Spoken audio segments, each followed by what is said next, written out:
Saya akan menjawab pada pertanyaan nomor 1, yaitu 3 hambatan atau hambatan apa saja dalam transportasi obat yang dapat melintasi membran sel serta memberikan alternatif dari solusinya. Yaitu pertama, untuk 3 hambatan yang pertama yaitu dari kelarutan dari obat tersebut. Nah, untuk dapat diabsorpsi, obat harus dapat melarut atau dalam bentuk yang sudah terlarut. Nah, sehingga melarut dari suatu obat ini akan sangat menentukan kecepatan absorpsi.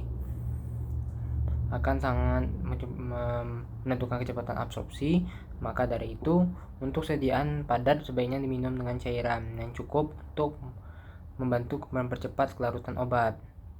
Nah, baru yang kedua yaitu pH. pH yang terlalu tinggi atau pH yang terlalu asam.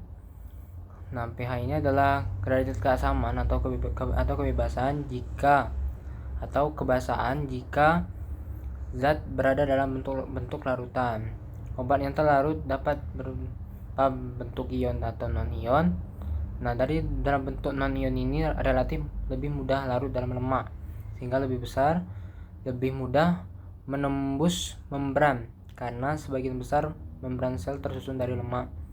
Nah, kecepatan obat ini menembus membran dipengaruhi oleh pH obat itu tadi dalam larutan dan pH dari lingkungan obat berada. Nah, obat yang bersifat dari asam lemah akan mudah menembus membran sel pada suasana asam. Karena dalam suasana asam ini obat relatif tidak terionisasi atau bentuk ionnya sedikit, sehingga lebih mudah menembus membran sel. Contohnya yaitu pada obat aspirin, itu adalah sifat dari obat ini adalah bersifat asam, akan lebih mudah menembus membran lambung yang juga relatif asam jika dibandingkan dengan pH usus halus. Nah, sebaliknya obat-obat yang bersifat basa lemah akan mudah diabsorpsi di usus halus karena juga relatif tidak terionisasi. Lalu hambatan yang ketiga tentang tempat absorpsi.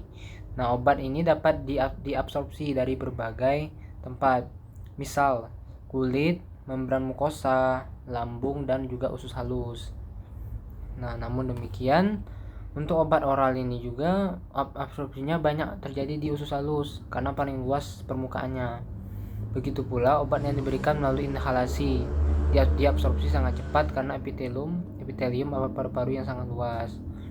Nah, absorpsi obat ini juga yang menembus lapisan sel tunggal seperti pada epitelium intestinal akan lebih cepat jika dibanding kalau menembus membran kulit yang berlapis-lapis. Karena dari kecepatan absorpsi inilah berbanding lurus dengan luas membran dan berbanding terbalik dengan tebal membran.